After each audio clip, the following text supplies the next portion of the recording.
In his primitive environment, in his eternal quest for food, he lived far from water and a food supply. But as he began to utilize the natural things of his very small, limited world, we might imagine that incident which led to man's discovery of a primitive container. At first, it may have been made from the skins of wild animals or woven from reeds or grasses and lined with clay.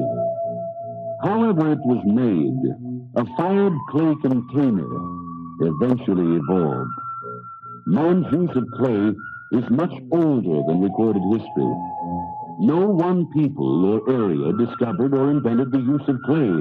Rather, pottery making developed independently in various regions of the world wherever man learned to control fire. He accidentally discovered the changes in clay after being subject to the extreme heat of fire, and pottery became a reality. This accidental discovery encouraged man in his natural struggle to better himself. Here in America, the Indians followed a similar pattern. Their pottery, found in America, is as good, as refined in design and hand-built forms as in any other part of the world. What is clay and where did it come from? Clay is a secondary product in the Earth's crust. That is, it results from decomposition by weathering of the older rock of the feldspar type. It is approximately 47% silica, 39% alumina, and 14% chemical water. The nature of this feldspar type, or granite parent rock, is to slake off in crystals so small that they cannot be seen with the ordinary microscope.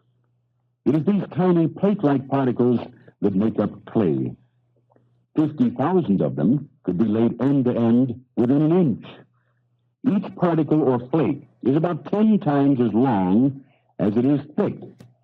Simply stated, we might say that this residual clay is formed from decomposed granite pegmatites, and the different types of clays are determined by the amount of foreign material deposited with the residual clay as it is moved from its original source. All clays are grouped into sedimentary or residual classifications. The sedimentary clays are those that have been transported far from the site of the original parent rock by the action of wind, running water, or glacial movement. The residual clays are those that remain more or less at the site of the original rock formation. If the parent rock is decomposed in its original position, it is referred to as pure clay, or kaolin. The absence of iron makes kaolin the whitest of all clays. It's also the highest firing clay. This means that the temperature at which it melts or matures is extremely high in relation to the other clays. The added materials or foreign bodies which the clay picks up as it is moved from its original source serves to flux the clay and to lower the maturing point, giving a difference in firing levels and classifications of clay. Porcelain requires the highest fire of all pottery. Most porcelain ware is white, translucent, and fires between 2300 and 2700 degrees Fahrenheit. Stoneware clay, unlike kaolin, has a wider variety of color due to the foreign materials picked up in the removal process. It is also more plastic and has a lower firing range. Stoneware bodies are dense and strong and used mostly by the studio potters. Stoneware clay matures between 2,000 and 2,300 degrees Fahrenheit. Earthenware. Because earthenware bodies are easy to handle and do not require high firing, these are the most commonly used by the beginning potter. Earthenware matures below 2,000 degrees and is quite often used by the studio potter as a slip glaze on stoneware or porcelain. When an individual goes into the mountains, the desert, the hills, to locate clay, a test should first be made to determine whether or not the clay material found will slake down in water. With a rock hammer, the potter can often mine sufficient quantities of clay for the making of ceramic wares.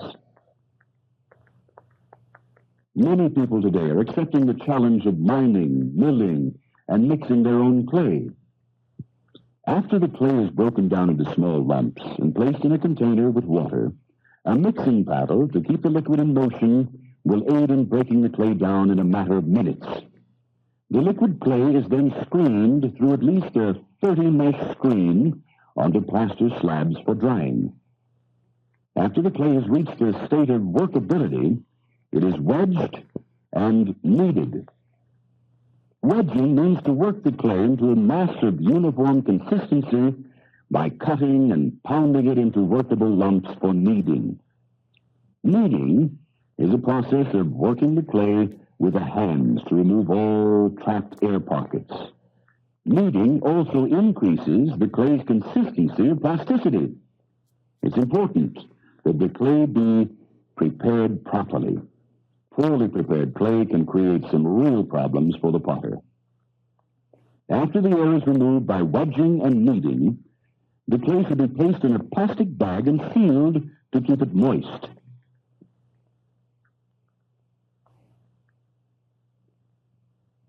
From primitive beginnings, the present ceramic world evolved. The simplicity of pinching a pot remains a challenge to the potter today. Taking a small ball of clay, the potter places it between his thumb and fingers, forcing the thumbs down through the center as the clay is slowly turned by the fingers.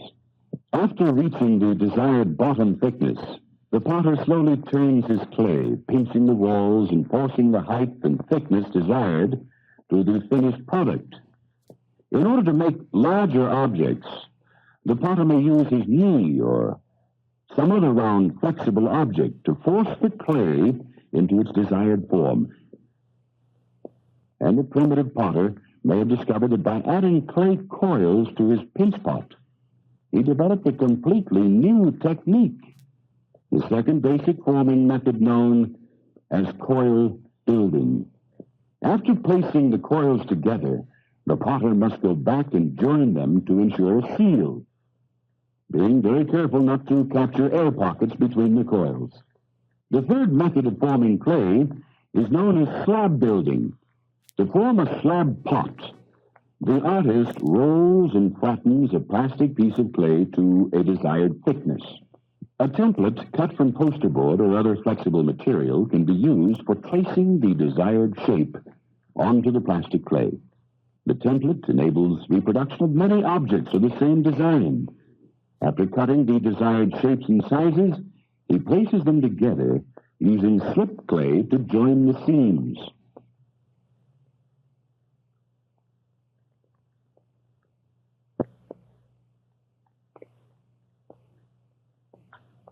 The potter may also work with a single sheet of clay by placing it over a pile of sand, rock, or other solid object, then trimming the edge and permitting it to dry in this shape. A one-piece slab pot is created. The fourth and most challenging to the beginning artist is the wheel thrown technique. The potter throws a round ball of clay onto the center of the wheel head. He applies up and down pressure while the wheel head is turning until the clay is centered.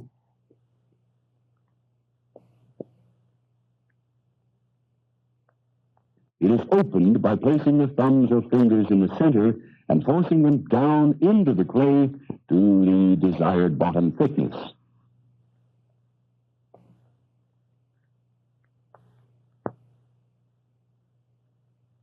With the clay opened, the potter pulls the wall up to form a cylinder.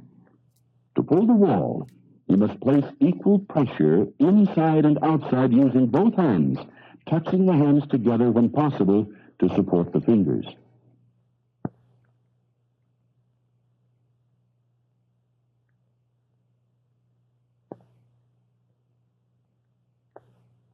If the clay is uneven at the top, the artist merely trims it off evenly after the cylinder is formed.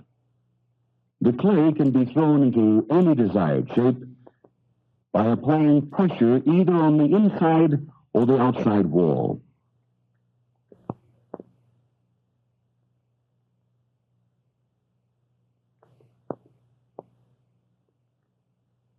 After the form is completed, the bottom is trimmed to get a finished appearance before firing.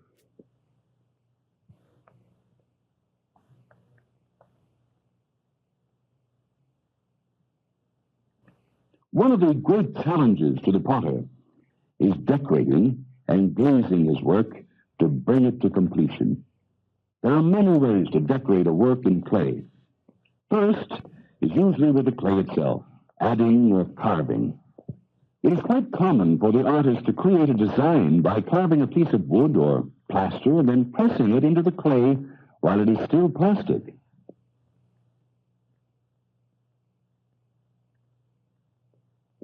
Another is mixing metallic oxides with water and applying it to the green or bisqued ware.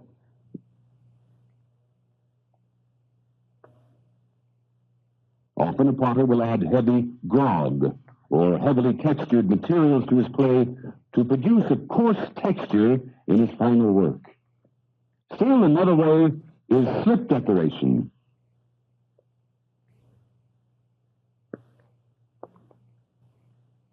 A clay slip is made by adding different coloring oxides, brushing or trailing in lines or patterns on the pottery.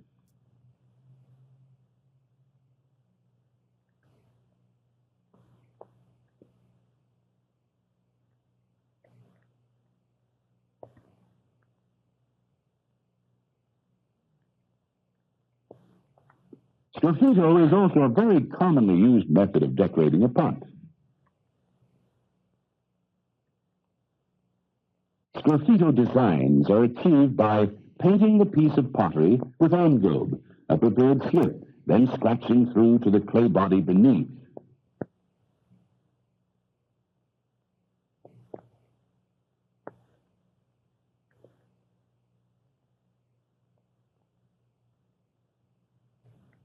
Another very interesting and challenging way to decorate is with a wax emulsion and an engobe, which is a liquid solution halfway between a glaze and a clay, and which will not adhere to the wax design, giving a sort of reversed design.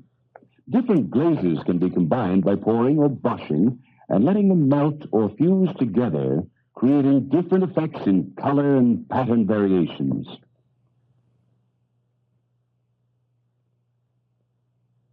An interesting challenge to the new potter is to build and fire his own kiln. There are several types of kilns. The most commonly used is the electric. The next is the open flame kiln, utilizing an updraft and downdraft design. An updraft kiln is so constructed that a draft draws the flame in at the bottom and out an opening at the top of the kiln.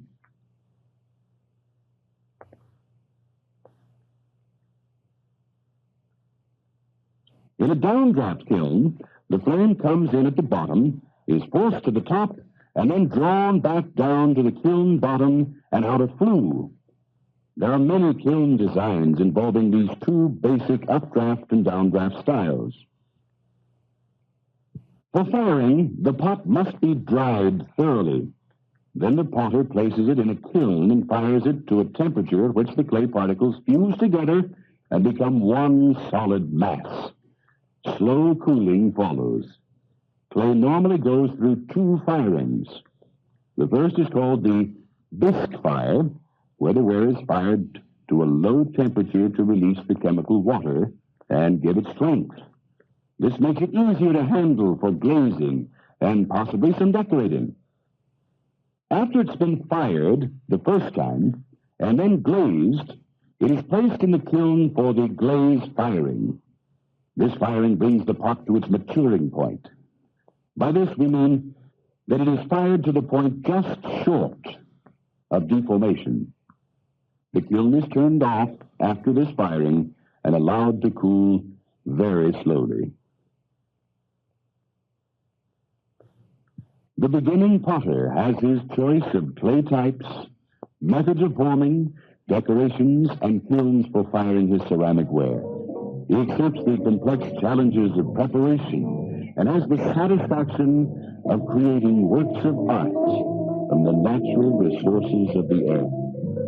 Newcomers in the ceramic field find themselves enjoying the same experiences that primitive man enjoyed of working from their imaginations to expand their horizons in the world of play.